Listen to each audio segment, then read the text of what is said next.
and welcome back to another Tales of Tribute game. First game in Rubedite rank. Let's see where we go from there. Opponent's going Crows first. I like Alessia, and let's try Sijic this game.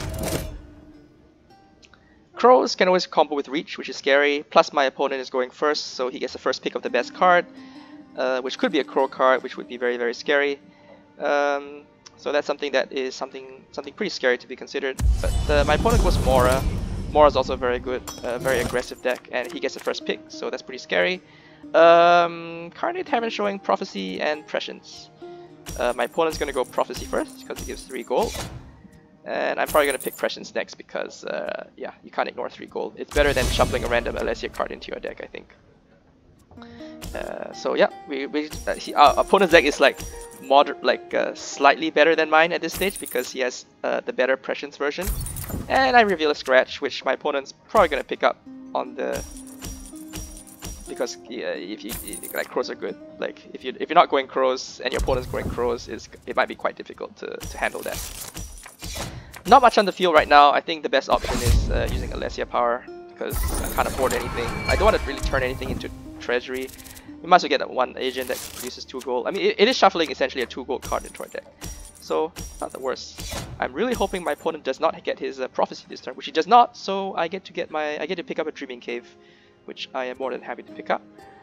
Killing his Alessian Rebel when he doesn't have any Alessian cards in his deck, I think it's fine. My opponent also uses Alessia back on me, on the assumption that I will definitely have 4 gold this turn, and he doesn't want me to draw, shuffle a Chainbreaker Sergeant into my deck, which is a reasonable assumption, and he's hoping I don't have enough gold to afford the Dreaming Cave this turn, because given a choice between buying Dreaming Cave and shuffling a Sergeant into my deck, I would always buy Dreaming Cave all the time.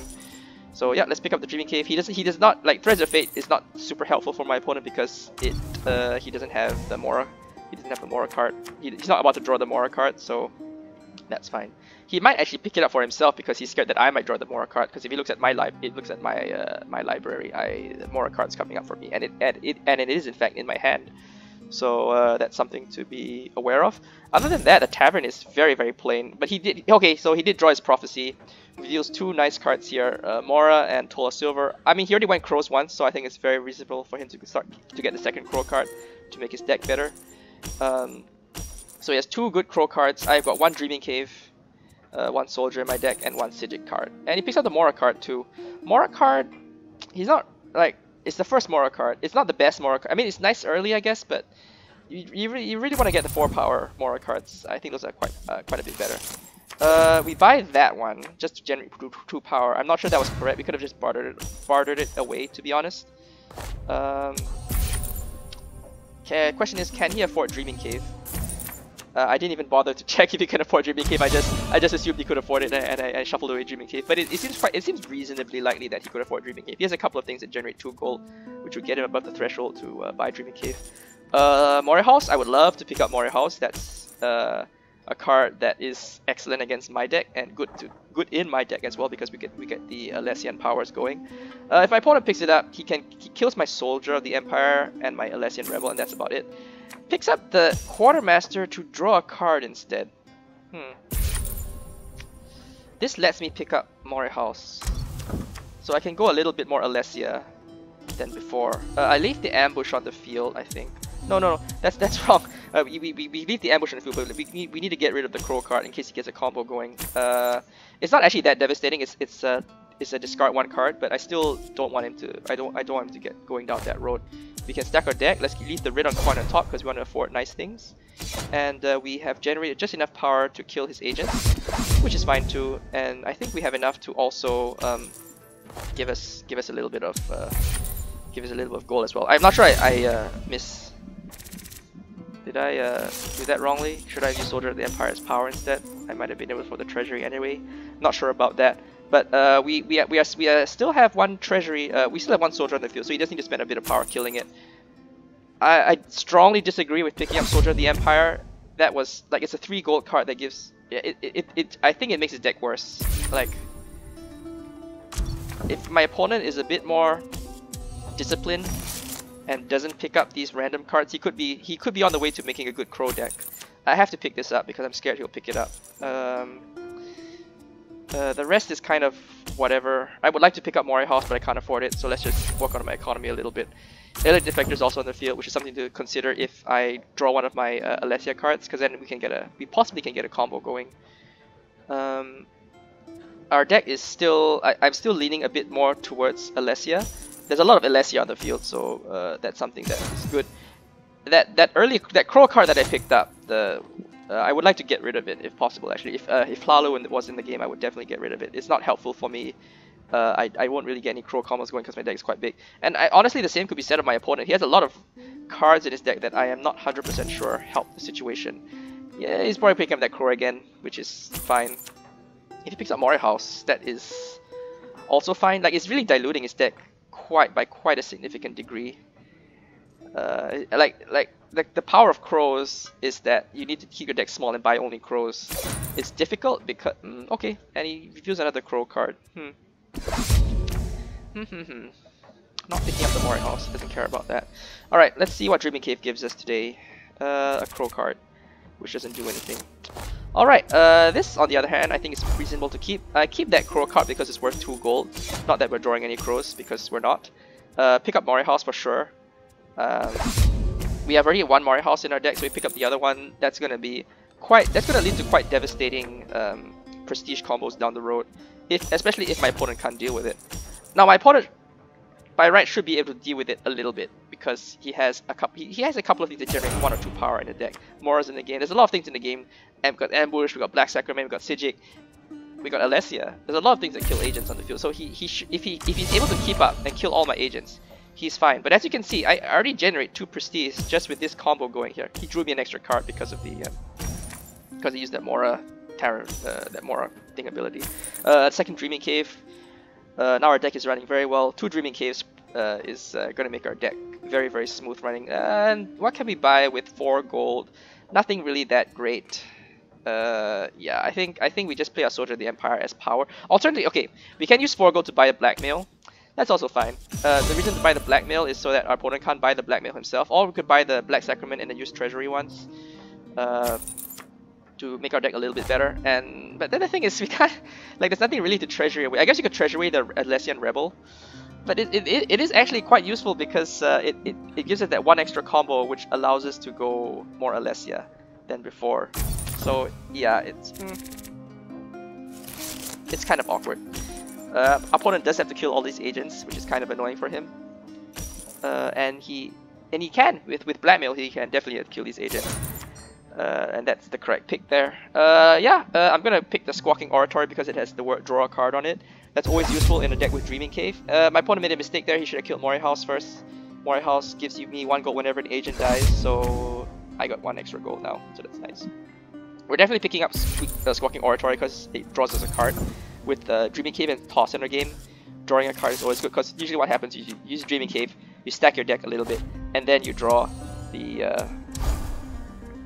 cards that you want with Squawking Oratory. So yeah, that's fine. And our opponent obviously wants to pick that up because it gives him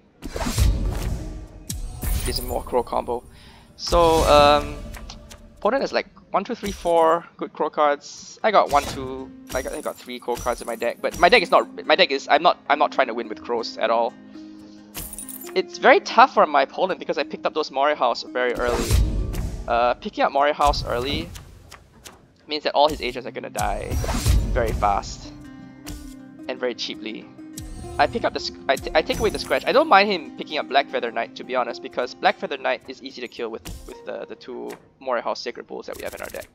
And we can shuffle our deck a little bit. I mean, do we really want to pick up Black Feather Knight? I don't think that's a very good card. I would just pick up Law of Sovereign Roost to deny him that. I mean, I'm not sure my deck is really going that heavy into Crows. I'm not sure picking up Black Feather Knight was correct, other than to deny my opponent getting Black Feather Knight, which is fine. I mean, he's going Crows too, so that's something to consider. We do manage to draw into our Toll of Flesh plus Squawking Oratory combo, which is fine by me. Unsettling Aura is a card I am quite keen to pick up actually, because it's a nice Mora combo, and it's possible that we may pick up more Mora Tavern cards in the future. So that's actually a good card that we want to pick up. You just get 1 -1, discard 1 card for me, which is a bit sad. We can discard the Mora card. That's the most useless one. Picks up the selling order so that he has a way to win. We're probably gonna pick up the third Mori House Sacred Bull. If you get enough Mori House on the field, they generate three prestige every turn with the combo 3. So that's something that is probably the best card to pick up at this stage. Let's see where our oratories get us. Nothing. Draw another card. Nothing really. Yeah, let's just pick up Mori House. That's fine. And the other alternative is Sigic's Insight, which I do like because that lets us shuffle our deck a bit more. With all the draw in our deck, Sigic's Insight is gonna be useful. Plus, importantly, I don't think our opponent is that interested in picking up Mori House. He has 0 Alessia in his deck, so Mori House he has like 1 Alessia. That's not very good in his deck. If he picks up Mori House, it's only good at killing agents. And I mean, I do have agents, but I'm way better at killing agents than he is at killing mine. Like the Mori House, it definitely has more value to me than it does to him. I leave it on the field. I don't think he's gonna pick it up. I pick up the Sigic tossing card because that's actually it actually looks quite deeply into your deck. It's like toss 4 or something. So that allows us to stack our deck just a little bit better. Plus we got like 1, 2, 3 things that draw things in our deck. Yeah, so that's also reasonable. Reveals Palinol. Yeah, we're gonna pick that up if he doesn't. Our opponent's kind of stuck because like picking up Palinol makes his deck way worse. But he kind of has to pick it up. We do get the Voracious Tome Shell, which I'm finally happy. I'm so happy to finally pick up because I would love. I haven't played with it yet. So, and then we pick up a Crow card that draws even more cards, and then things get a bit like yeah. Can we afford both? Can we afford both the Plunder and the Voracious Tome Shell? I mean, my opponent definitely will pick up whichever one I don't buy. But we can afford Plunder and we can afford Voracious Tome Shell. We don't want our opponent picking up Plunder. That one's the scarier card by far. And we revealed 2 good Crow cards. So my opponent is going to have quite a nice... He's quite happy this turn by the fact that he picked up these Crow cards. Now, is that going to help him? Because what he's... is that going to help his position though? It's tempo-wise, I'm a bit ahead of him because I have agents on the field that he has to deal with. Spending all the gold on these Crow cards. Well, actually now he's a lot of gold, so he may. I mean, bargaining for knowledge will draw us an extra card, which I'm also fine with. Oh my gosh, a lot of very good cards in the tavern right now. I'm happy to pick up Apocryphal Pact. I think the number 1 I would pick for myself is Toll of Silver.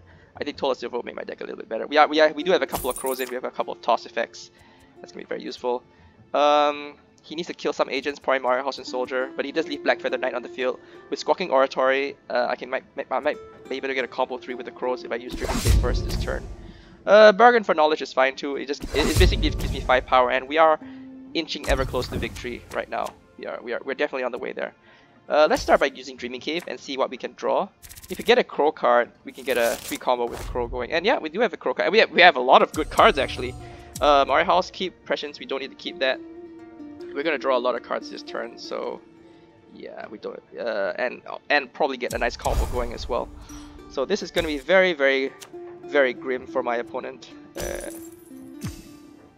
Yeah, Sigic into double Mori House. Yeah, let's keep both Mori House. If we get 1 more Alessia card, that lets us get Prestige 5 combo, which is that lets us get 5 Prestige. Interesting. Why did I do that? I was really looking for Crows. I'm not sure. I think keeping the Mori House on top was fine. But yeah, but using that last Crow will give us a combo 4, which is a lot of power, and we can use Crow for the victory. I think, yeah, 36 plus 10. Yeah, that's a win right there. Yeah, we got a very, very, very big Crow combo. Yeah, let's use a black. I don't think that matters. We just use Crow to win. Like it doesn't matter. We've won already. That's the 43 prestige. There's no way you can win at this point. We didn't even get to use a Voracious Tome Shell, which is a shame. But yeah. So I think my opponent started out quite well. He goes first. He has the first pick of the Crows, but he bought some cards that I think were not that effective overall. And yeah. So first Rubedite win. And thanks for watching.